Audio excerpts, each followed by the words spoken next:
Cube Radio. Salut, c'est Charles Dran avec l'équipe dans 5 minutes. On s'intéresse aux sciences, à l'histoire et à l'actualité. Aujourd'hui, on parle de taille et de vêtements. Qui décide des tailles de vêtements? Les achats de vêtements en ligne ont connu une immense poussée pendant la pandémie, tout comme les retours des vêtements essayés qui ne faisaient pas.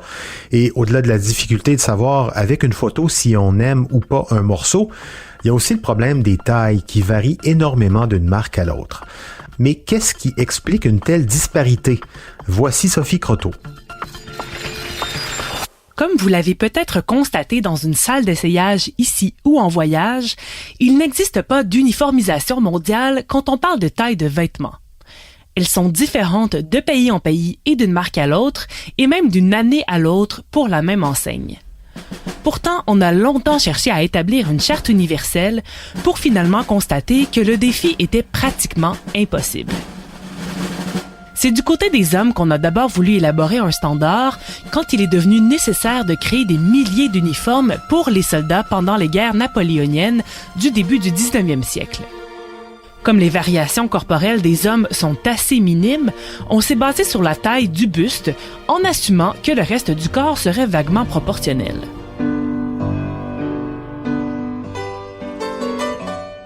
Avec le début des vêtements manufacturés pour femmes au 20e siècle, on a tenté d'établir des tailles selon le même principe du buste.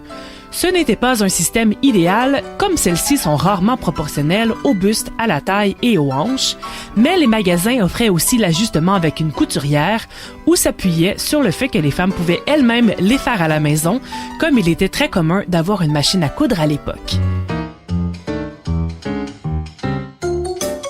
Dans les années 40, avec les plaintes des consommatrices et les millions de dollars perdus en ajustement par l'industrie manufacturière, le gouvernement américain tente le tout pour le tout en établissant une charte de taille standard pour toute l'industrie américaine.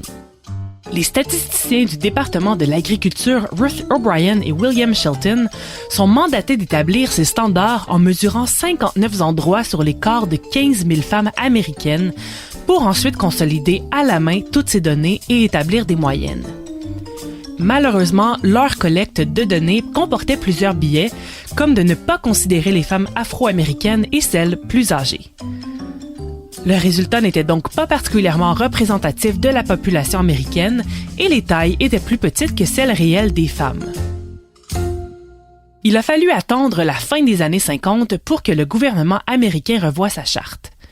Poussé par l'Association des commandes par la poste, le Bureau national des standards crée un nouveau guide allant de 8 à 38 et incluant les hauteurs petites, régulières et grandes, mais cette fois basé sur des mesures de femmes dans l'armée qui étaient évidemment bien plus en forme que la moyenne.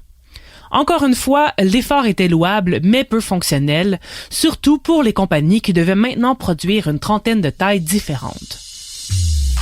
Rapidement, les compagnies ont donc commencé à en faire à leur tête et à ne plus se baser sur les standards établis par le gouvernement, au point où ceux-ci ont été abolis au début des années 80. Devant le chaos qui s'ensuivit, la compagnie privée ASTM International a commencé à publier en 1995 sa propre charte des tailles, mais elle a elle aussi été abandonnée avec le temps, bien qu'elle soit encore mise à jour aujourd'hui.